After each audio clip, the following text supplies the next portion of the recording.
അധ്യായം 11. സ്നാപകന്റെ ശിഷ്യന്മാർ. യേശു 12 ശിഷ്യന്മാർക്കും നിർദ്ദേശങ്ങൾ നൽകിയതിനു ശേഷം അവരുടെ പട്ടണങ്ങളിൽ പഠിപ്പിക്കുവാനും പ്രസംഗിക്കാനുമായി അവിടെ നിന്ന് പുറപ്പെട്ടു.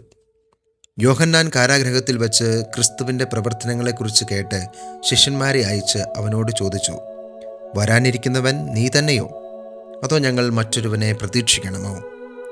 യേശു പറഞ്ഞു, നിങ്ങൾ കേൾക്കുന്നതും കാണുന്നതും പോയി യോഹന്നാനെ അറിയിക്കുക.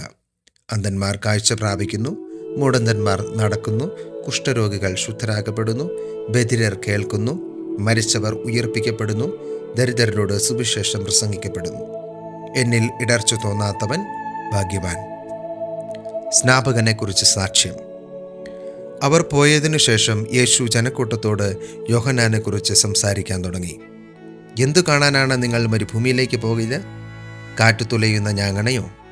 അല്ലെങ്കിൽ വേറെ എന്തു കാണാനാണ് നിങ്ങൾ പോയത്?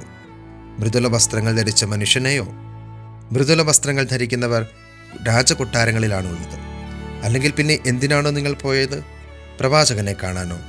അതെ, ഞാൻ നിങ്ങളോട് പറയുന്നു, പ്രവാചകനേക്കാൾ വലിയവനെ തന്നെ. ഇവനെ പറ്റിയാണ് ഇങ്ങനെ എഴുതിയിരിക്കുന്നത്: ഇതാ, നിനക്ക് മുമ്പേ എൻ്റെ ദൂതനെ ഞാൻ അയക്കുന്നു. അവൻ നിന്റെ മുൻപേ പോയി നിനക്ക് വഴിയൊരുക്കും. സത്യമായി ഞാൻ നിങ്ങളോട് പറയുന്നു, സ്ത്രീകളിൽ നിന്ന് ജനിച്ചവരിൽ സ്നാപക യോഹന്നാനേക്കാൾ വലിയവൻ ഇല്ല. എങ്കിലും സ്വർഗരാജ്യത്തിലെ ഏറ്റവും ചെറിയവൻ അവനേക്കാൾ വലിയവനാണ്. സ്നാപക യോഹന്നാൻ്റെ നാളുകൾ മുതൽ ഇന്ന് വരെ സ്വർഗരാജ്യം ബലപ്രയോഗത്തിന് വിഷയമായിരിക്കുന്നു. ബലവാന്മാർ അത് പിടിച്ചടക്കുന്നു. യോഹന്നാൻ വരെ സകല പ്രവാചകന്മാരും നിയമവും പ്രവചനം നടത്തി.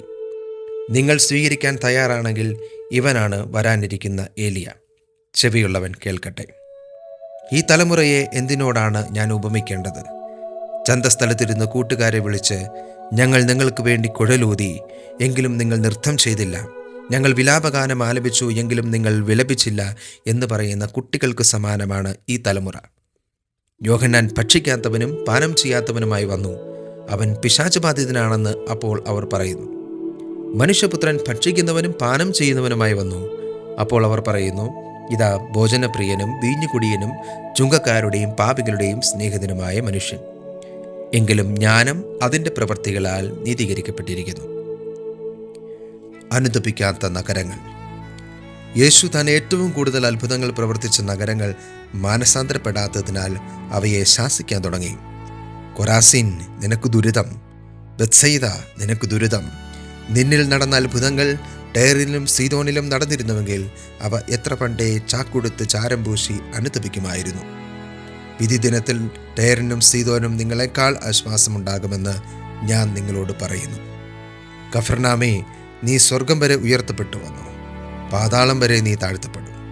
നിന്നിൽ സംഭവിച്ച അത്ഭുതങ്ങൾ സോദോമിൽ സംഭവിച്ചിരുന്നെങ്കിൽ അതിന്നും നിലനിൽക്കുമായിരുന്നു. ഞാൻ നിന്നോട് പറയുന്നു, വിധി ദിനത്തിൽ സോദോമിൻ്റെ സ്ഥിതി നിന്റേതിനേക്കാൾ സഹനീയമായിരിക്കും. ക്ലേശിതർക്കാശ്രയം.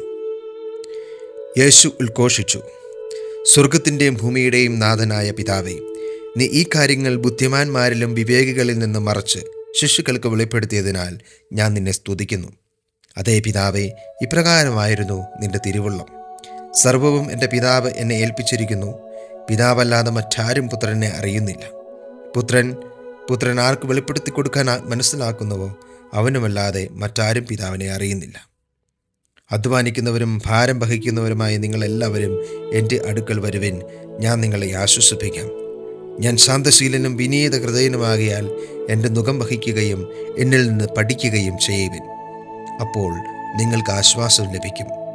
എന്തെന്നാൽ എൻ്റെ നുകം വഹിക്കാൻ എളുപ്പമുള്ളതും ചുമട് ഭാരം കുറഞ്ഞതുമാണ്.